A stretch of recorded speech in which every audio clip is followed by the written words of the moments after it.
നമസ്കാരം. സമസ്തയെ പിളർത്താൻ തുനിഞ്ഞാൽ ലീഗും പിളരും. സമസ്തയിലെ ലീഗ് വിരുദ്ധർ രണ്ടും കൽപ്പിച്ച് 2026 അധികാരത്തിൽ വന്നില്ലെങ്കിൽ പിന്നെ ലീഗിനെ പിടിച്ചു നിൽക്കാൻ കഴിയില്ലെന്നും ആ പാർട്ടി തന്നെ പിളരുമെന്നാണ് പ്രചരണം.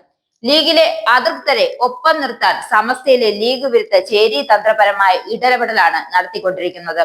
സമസ്തയെ പിളർത്താൻ നോക്കിയാൽ ലീഗിനെയും പിളർത്തുമെന്ന മുന്നറിയിപ്പാണ് ഈ നീക്കത്തിന് പിന്നിലുള്ളത്.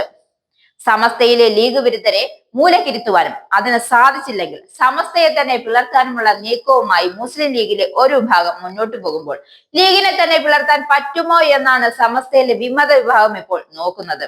ലീഗ് നേതൃത്വത്തിൽ പഴയ പോലെ ശക്തമായ സ്വാധീനം നിലവിൽ സമസ്ത നേതൃത്വത്തിനില്ല.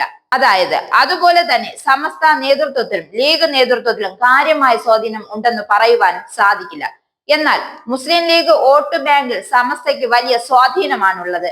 ലീഗ് അണികളെ കാര്യമായി സ്വാധീനിക്കാൻ സമസ്തയിലെ ലീഗ് വിരുദ്ധർക്ക് കഴിയാൻ സാധ്യത കുറവാണെങ്കിലും ലീഗ് വോട്ട് ബാങ്കിൽ വിള്ളലുണ്ടാക്കാൻ തീർച്ചയായും സമസ്ത നേതൃത്വം വിചാരിച്ചാൽ സാധിക്കും.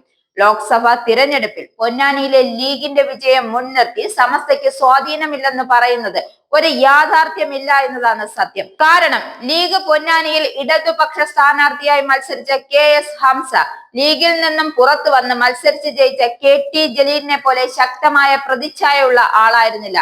ഹംസയെ ലീഗ് ഉള്ളപ്പോൾ തന്നെ ലീഗുകാർക്ക് ലീഗ് അനുഭാവിക്കും ഇഷ്ടമല്ലായിരുന്നു എന്നതും വസ്തുതയാണ്. ലോക്സഭാ തെരഞ്ഞെടുപ്പിൽ ഇടതുപക്ഷത്തെക്കാൾ കോൺഗ്രസ് നേതൃത്വം നൽകുന്ന UDF-നാണ് പരമ്പരാഗതമായി കേരളം വോട്ട് ചെയ്യാറുള്ളത്. ഏതാനും തിരഞ്ഞെടുപ്പുകൾ ഒഴികെ ബാക്കിയെല്ലാം ലോക്സഭാ തിരഞ്ഞെടുപ്പുകൾ വിജയിച്ചത് UDF തന്നെയാണ്. അതുകൊണ്ട് തന്നെ ഇത്തവണത്തെ ലോക്സഭാ തിരഞ്ഞെടുപ്പിലെ UDF-ന്റെ വിജയം മഹാസംഭവമൊന്നുമല്ല. ലോക്സഭാ തെരഞ്ഞെടുപ്പിൽ UDF-നെ വിജയിപ്പിച്ച വോട്ടർമാർ തന്നെ നിയമസഭാ തെരഞ്ഞെടുപ്പിൽ ഇടതുപക്ഷത്തെ വിജയിപ്പിച്ച ചരിത്രമാണ് കേരളത്തിനുള്ളത്. ഈ പ്രതീക്ഷയിൽ തന്നെയാണ് ഇടതുപക്ഷം ഇപ്പോൾ മുന്നോട്ട് പോകുന്നത്. നിയമസഭാ ഉപതെരഞ്ഞെടുപ്പിൽ ചേലക്കര നിലനിർത്താൻ കഴിഞ്ഞതോടെ മൂന്നാം ഊഴമെന്ന ഇടതുപക്ഷത്തിന്റെ പ്രതീക്ഷയും വർദ്ധിച്ചിരിക്കുകയാണ്. അടുത്ത വർഷം നടക്കാൻ പോകുന്ന തദ്ദേശ തെരഞ്ഞെടുപ്പിലല്ല, 2026 നിയമസഭാ തെരഞ്ഞെടുപ്പിലാണ് ശരിക്കും രാഷ്ട്രീയ പോരാട്ടം നടക്കാൻ പോകുന്നത്. ജാതിമത ശക്തികളുടെ പിന്തുണ ഇല്ലാതെയാണ് കഴിഞ്ഞ കാലങ്ങളിൽ ഇടതുപക്ഷം കേരള ഭരണം പിടിച്ചിരിക്കുന്നത്. 2021 തെരഞ്ഞെടുപ്പിൽ മുൻകാലങ്ങളിൽ നിന്നും വ്യത്യസ്തമായി ന്യൂനപക്ഷങ്ങളും അധികമായി ഇടതുപക്ഷത്തിന് വോട്ട് ചെയ്തിട്ടുണ്ട്. ഈ ന്യൂനപക്ഷ വോട്ടിങ്ങിലെ ഷിഫ്റ്റ് ഒഴിവാക്കാൻ മുസ്ലിം ലീഗും കോൺഗ്രസും നിരന്തരമായി ശ്രമിക്കുന്നുണ്ട്.